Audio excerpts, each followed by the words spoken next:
سلام البنات، على تكونوا كامل ملاح. صحة فطوركم، صحة رمضانكم. اليوم جيتكم بلاصة تاع البوريك التركي بزاف بنين وسهل.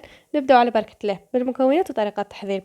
في ريسيبيون نديري كاس تاع ماء دافي، مغرف كبيرة تاع السكر، مغرف كبيرة تاع خميرة الخبز، ونص مغرف كبيرة تاع ملح، وربع كاس تاع زيت.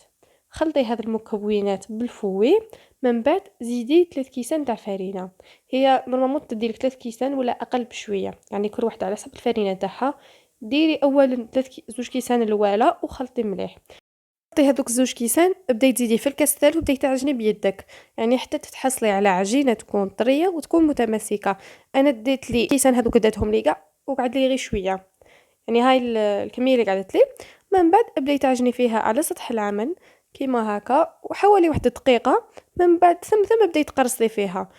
انا خرجت لي 6 كريات كيما هكا، كوني متوسطين في الحجم. وشاك بول غادي تخرج لكم زوج خبيزات.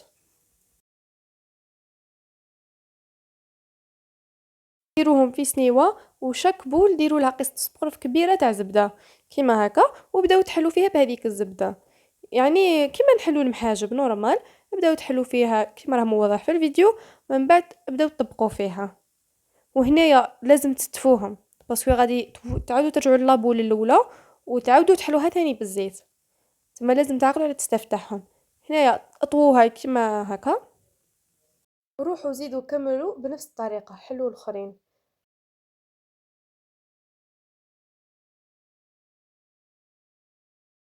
تكملوا تحلوهم كاع، احكمي شويه تاع زيت سونغو في طبسي. من بعد ارجعي لابول الاولى كاع اللي حليتيها بالزبده وحليها ثاني بالزيت.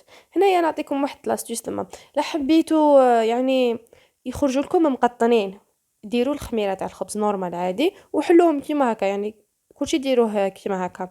ولا بغيتوا يجوكم مقرمشين نحو الخميره، بصح حلوهم بهذه الطريقه تاع الزبده والزيت. هذا مكان، يعني كل وحده دير كيما تبغي.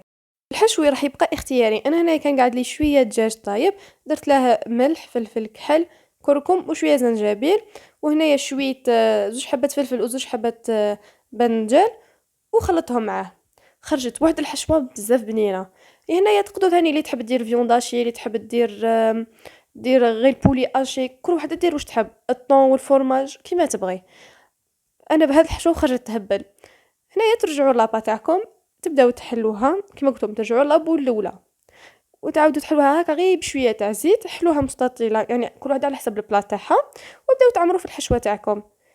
واللي بغات دير فرماج رابي، بغات دير ردة فرماج نورمال هذا عادي، وبداو تعمروا فيهم. كي تكملوا رولوهم كيما هكا وحطوهم في سنيوه ديروا فيها بابي كويسون. انا بابي كويسون تاعي شويه شين، تما زدت درت له زيت، زدت دهنته بالزيت.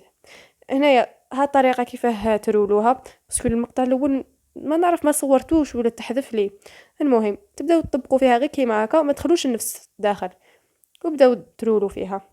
والكوشه تكونوا مشعلين لها من قبل. هنايا تحكمي شويه قهوه مع حبه تاع بيض، تخلطيهم مع بعض وتبداي تدهني فيهم باش تحصلي على ديك التحميره ديك الشابه. واللي تبغي دير لها جنجلان، اللي تبغي دير له سانوج، انا درت سانوج وحدين خليتهم كيما نقدر باسكو في دارنا آه، كاين اللي ما يبغوش سانوج، بصح خرجوا يهبلوا. والله لا ننصحكم ديروهم في بلاصه البورك في هذا رمضان، يجوا بزاف هايلين.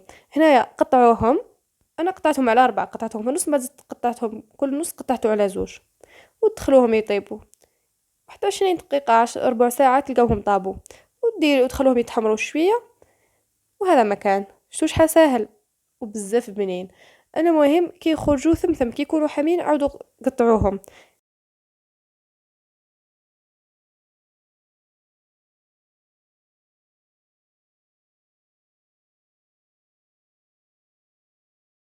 هنايا غادي نقسم لكم حبه تشوفوها من الداخل كيفاش تجي دايره. هنا جايه مقطنه، بزاف بنينه بزاف بنينه. يدي ننصحكم ديروها، راكم راضيين الا ما جربتوهاش. وهذا مكان، ونتلاقاو في فيديو جديد ان شاء الله مع وصفه جديده. باي.